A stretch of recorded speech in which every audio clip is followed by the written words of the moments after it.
Welcome to this screencast on Windows Server 2012. My name is Jeff Alexander. I'm a technical evangelist at Microsoft based in Sydney, Australia.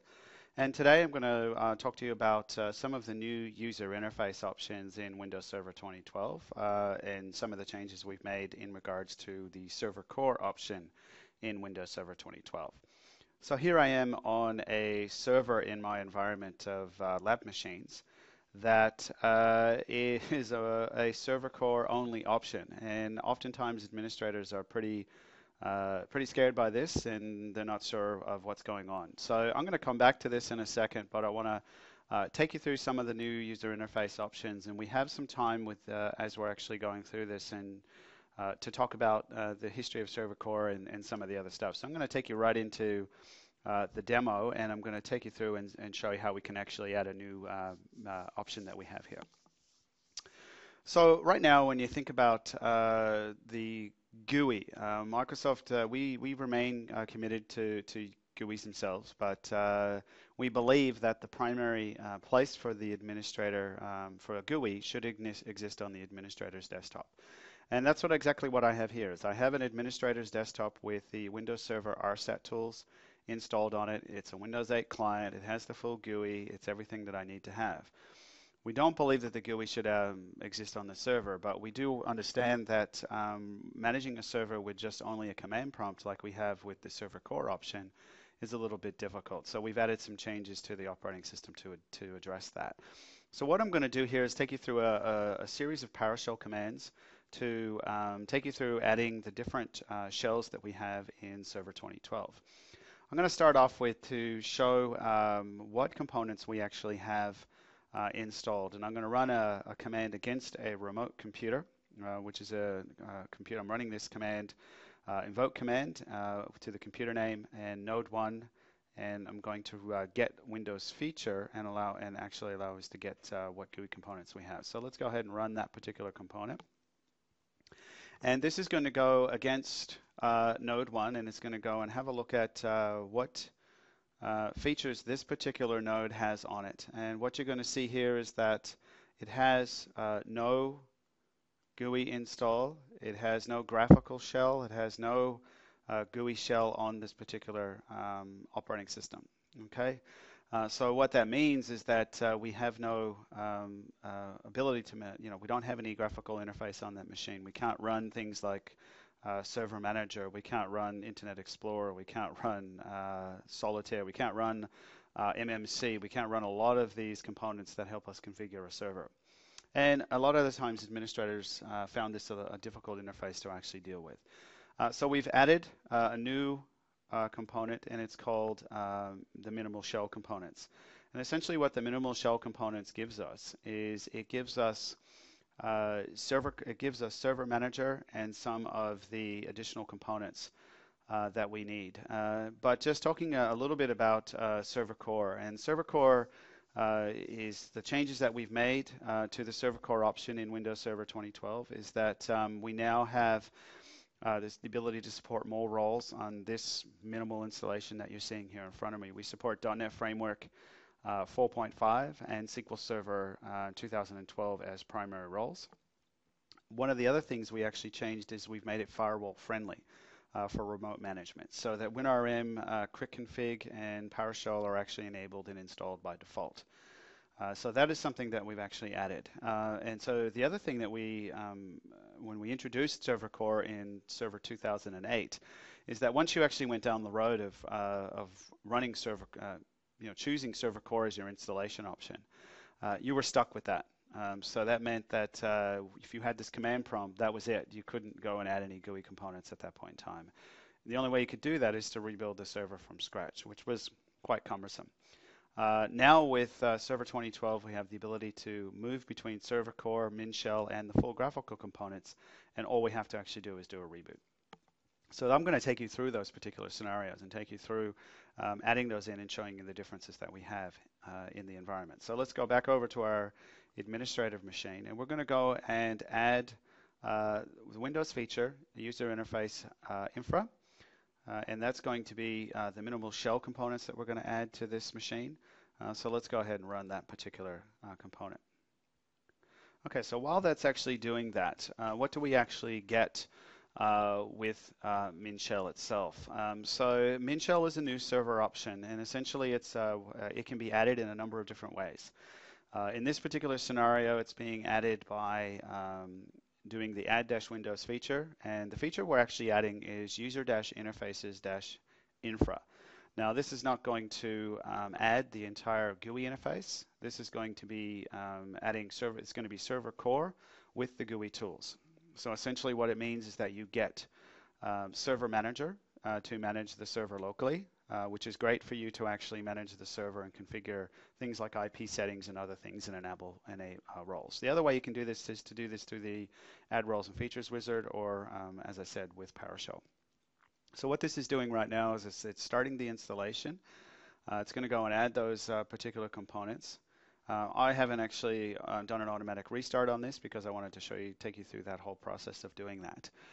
What this does give you, though, is that it gives you a number of different feature sets out of this. With Server Core, you get the command prompt and Windows PowerShell, and that's all you get. With MinShell, you get the command prompt, you get Windows PowerShell, you get Server Manager, and you get the MMC components, and you get some control panel applets that are actually added in there. So that means that you can actually go and configure your server the way you want, configure it, and then move back to, say, a full server core option. Typically, what I tend to do with a lot of my servers that I demo and stuff like that is I tend to build a server with a full GUI, get it the way I want, and then just go back to either a minimal shell interface like I'm adding to this machine now, or I go to a full server core option, which allows me to just have the minimal components on there. And the reason we recommend going to a server core or a MinShell is that it reduces the attack surface for a server, and really means that you have less updating and patching to do on that particular machine. And when you multiply this out over a number of different servers, it significantly reduces the patching that you have on a server, anywhere up to 60% less patches that you have to have on that particular server. So it makes a big difference when you have a lot of servers in your environment. So it is a good option to make sure that you stick with a server core, but we wanted to make sure that it was easier for you to configure your servers at the outset so that you can get up and running fairly quickly. So through the magic of Camtasia, I'm going to pause this video, and then I'm going to pick up when the server has actually rebooted. As you can see now, we're up to around 69%. I'm going to let that continue on. I'm going to come back to this when where the server is actually rebooted. I'm just simply going to invoke a command to restart this particular box. So now I've restarted this computer, and as you can see, what it's doing is it's configuring Windows features, which is essentially the minimal shell component. So it's adding Server Manager, it's adding the ability to use some MMC components, and also some of the available control panel applets. Now what you'll see when I log on to this box is it'll be pretty much the same as a server core box, but we'll be able to run additional components on that. So we'll just let this finish configuring the features, and really by only requiring a reboot to add these components, it makes our servers a lot more modular, if you will, in the sense that we can go in and add features, these particular features, back and forth as we see fit, meaning that it makes it a lot easier for us to move between those different interface options. So let's go ahead and log on to this particular box.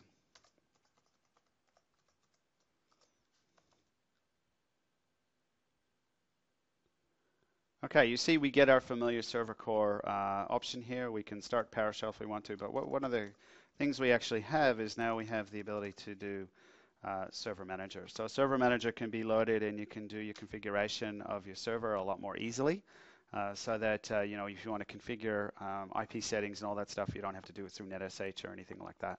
Now I know that we did have GUIs for server core. There was one called Core Configurator and some others that allowed you to configure a lot more easily, but we figure with having the full Server Manager, it means you can manage this server the way you wanted to. So we can run MMC, and we can go and add MMC components to this, so we have the ability to run that. You can see we're still in a minimal shell environment. It's primarily a server core box. We haven't got the full GUI, but we do still have that server manager capability to run. So what I'm going to do now is I'm going to go and add the full components, but first of all I need to actually sign out.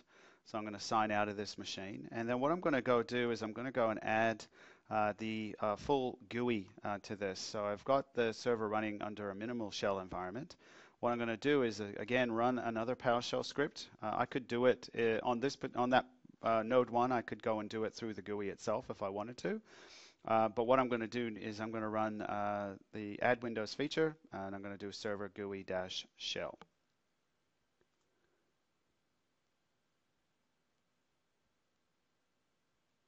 And essentially this will go through and do the same thing, in the sense that it'll start the installation. It seems to stick at 24% for a fair bit of time at the beginning, and then moves up to 70 or 80%. So through the magic of Camtasia and the ability to pause recording, I'm going to come to this in a second, and we'll come back to this once the server's actually been restarted, and we'll show you what the full environment looks like.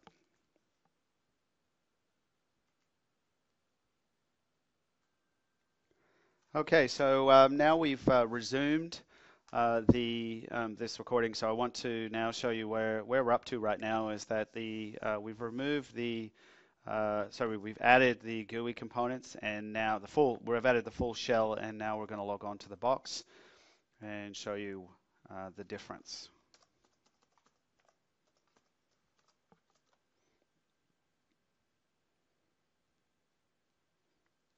Okay, so we've logged onto the box, and you get Server 2012 as you normally would. And now what we can do is we have a couple of options. We can go into PowerShell, and we can run this command here that will go and get Windows feature, user interface, and remove that feature. Or simply what we can do is we can go over to the machine itself, and we can go to the Manage tab, and we can go remove roles and features. And we're going to select node 1. There's no roles that we need to get rid of. And so what we're going to do is we're just going to go down through here to show you what it looks like in the GUI. Is to go over to user interfaces and infrastructure, get rid of graphical management tools and infrastructure, and the server graphical shell. Okay, so click next on that, click remove, and once that removal process is actually done, then we're going to be back to where we actually started with Server Core. So oftentimes what I suggest to customers is start with the full UI, then go and remove once you have your server all configured, and then go and manage your server through a server manager running on a client machine. And that's where you would generally do your full GUI management of that server, which I'm doing here as I'm managing node 1, and you can see a restart is occurring. So hopefully that gives you a good overview of the new UI elements that we have in Windows Server 2012. I hope this screencast has been useful. And again, thank you for attending, and we'll see you on an upcoming screencast. Thank you.